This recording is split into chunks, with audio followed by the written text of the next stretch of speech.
বিশ্বকাপের ইতিহাসে কখনো ঘটনাটা আগে হয়নি। 40 বছর বয়সী দুইজন প্লেয়ারের এক ম্যাচে বিশ্বকাপের ইতিহাসে মুখোমুখি হওয়ার কীর্তিটা নেই, এবং সেটি হতে যাচ্ছে আগামীকাল। পর্তুগালের ক্রিস্টিয়ানো রোনালদো এবং ক্রোয়েশিয়ার লুকা মদ্রিচ একে অন্যের মুখোমুখি হতে যাচ্ছেন বিশ্বকাপের শেষ 32-এর ম্যাচে, এবং এই ম্যাচের সবকিছু নিয়ে কথা বলবো এই ভিডিওতে। রোনালদো এবং মদ্রিচ দুজনের নাম বললেই আপনার অনেক স্মৃতি মনে আসবে। অবশ্যই রিয়াল মাদ্রিদের হয়ে চ্যাম্পিয়ন্স লিগে সে জাদুকরী রাতের কথা, বের্নাব্যুতে সেই স্বপ্নের রাতগুলোর কথা আপনার মাথায় সবার আগে আসবে। দুজনের বয়সী 40 পেরিয়ে গেছে, কিন্তু দুজন যেন সময়কে থামিয়ে দিয়েছেন। রোনালদো এবং মদ্রিচ এখনও তাদের দেশের হয়ে খেলে যাচ্ছেন, এখনও দেশের অন্যতম ভরসা তারা, এখনও তারা দেশের অধিনায়ক। এবং এই ম্যাচে তাদের দেশের সামনে অনেক প্রশ্ন, কারণ পর্তুগাল এবং ক্রোয়েশিয়ার বিশ্বকাপটা কিন্তু এখন পর্যন্ত খুব বেশি ভালো যায়নি। আমরা যদি পর্তুগালের বিশ্বকাপটা একটু দেখি তাহলে দেখতে পাবো যে পর্তুগাল এই বিশ্বকাপে প্রথম ম্যাচে ড্র করে শুরু করেছে, এবং এরপর উজবেকিস্তানের বিপক্ষে 5-0 গোলে তারা জিতেছে, এবং শেষ ম্যাচে কিন্তু তারা বেশ স্ট্রাগল করেছে কলম্বিয়ার সঙ্গে। এবং ক্রোয়েশিয়ার বিশ্বকাপটা যদি আমরা একটু দেখি তাহলে ইংল্যান্ডের বিপক্ষে তারা কিন্তু প্রথম ম্যাচে উড়ে গিয়েছে, পরের ম্যাচে তারা জিতেছে পানামার সঙ্গে, কিন্তু কষ্টার্জিত জয়। শেষ ম্যাচে অবশ্য তারা মোটামুটি ঘানার সঙ্গে ভালো পারফর্ম করেছে। সো সব কিছু মিলে বলা যায় যে এই ম্যাচটি বিশ্বকাপের জন্য দুই দলের জন্য খুবই গুরুত্বপূর্ণ ম্যাচ, কারণ এই ম্যাচটা নকআউট এবং রাউন্ড অফ 32 এই ম্যাচে হারলে দুই দলের যে কোনো একটা দলের বিদায় ঘণ্টা বেঁচে যাবে, যার মানে মদ্রিচ এবং রোনালদোর একজনকে বিশ্বকাপের এই ম্যাচ শেষে বিদায় নিতে হচ্ছে। সো আমরা বলতে পারি যে এই ম্যাচে পর্তুগাল এবং ক্রোয়েশিয়া দুই দলই নিজেদের সর্বোচ্চ ট্যাকটিক্যাল ইউজটা করতে চাইবে। এখন প্রশ্ন হচ্ছে যে কোন দল একটু আসলে বেটার সিচুয়েশনে আছে।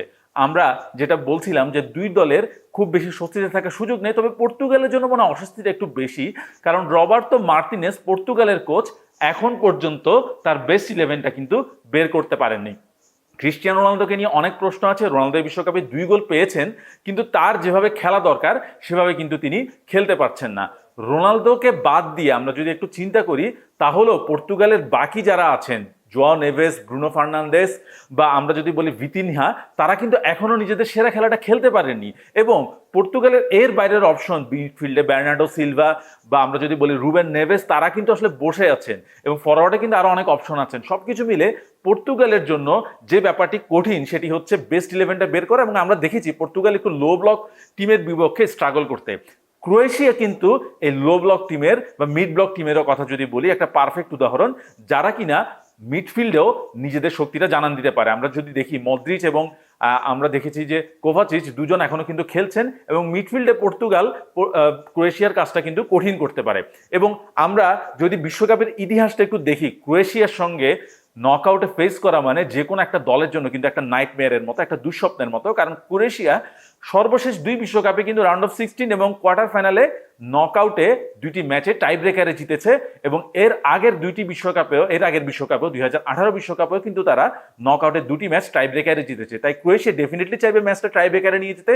টাই ব্রেকারে যাওয়া মানে তাদের জয়ের সম্ভাবনা অনেকটাই বেড়ে যাওয়া, কারণ গত বিশ্বকাপে তাদের টাই ব্রেকারের নায়ক লিভাকোভিচ এখনো আছেন পোস্টের নিচে, এবং টাই ব্রেকারে ক্রোয়েশিয়া এখন পর্যন্ত কিন্তু বিশ্বকাপে কোনো ম্যাচ হারেনি। তাই সবকিছু মিলে বলা যায় ক্রোয়েশিয়ার জন্য এই ম্যাচটা হবে, আমার ধারণা যে তারা 0-0 ড্র বা 1-1 ড্রয়ের মতো কিছু একটা চাইবে, যেন ম্যাচটা তারা লাস্টের দিকে নিয়ে যেতে পারে। পর্তুগালের জন্য কঠিন যে কাজটা হবে সেটা হচ্ছে রোনালদোকে পারফেক্টলি ইউজ করা, এবং মিডফিল্ডে তাদের যে ব্যালেন্স বা যে তাদের যে কর্তৃত্ব সেটা আসলে বের করা, এবং সেই কাজটা আসলে সবচেয়ে বেশি করতে হবে ব্রুনো ফার্নান্দেস এবং ভিতিনহাকে।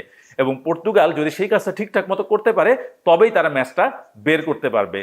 পর্তুগাল বিশ্বকাপে এবার অনেক আশা নিয়ে এসেছে, ক্রোয়েশিয়ার সেই রকম সম্ভাবনা আসলে শোনা যাচ্ছে না। পর্তুগাল যদি এই বিশ্বকাপে কিছু করতে যায়, এই ম্যাচে তাদেরকে সেরাটা দিতে হবে, এবং সেটা দিতে পারবে কিনা সেটা জানার জন্য আমাদেরকে আরেকটু অপেক্ষা করতে হবে। ততক্ষণ পর্যন্ত সুস্থ থাকুন, ভালো থাকুন, অনেক অনেক ধন্যবাদ।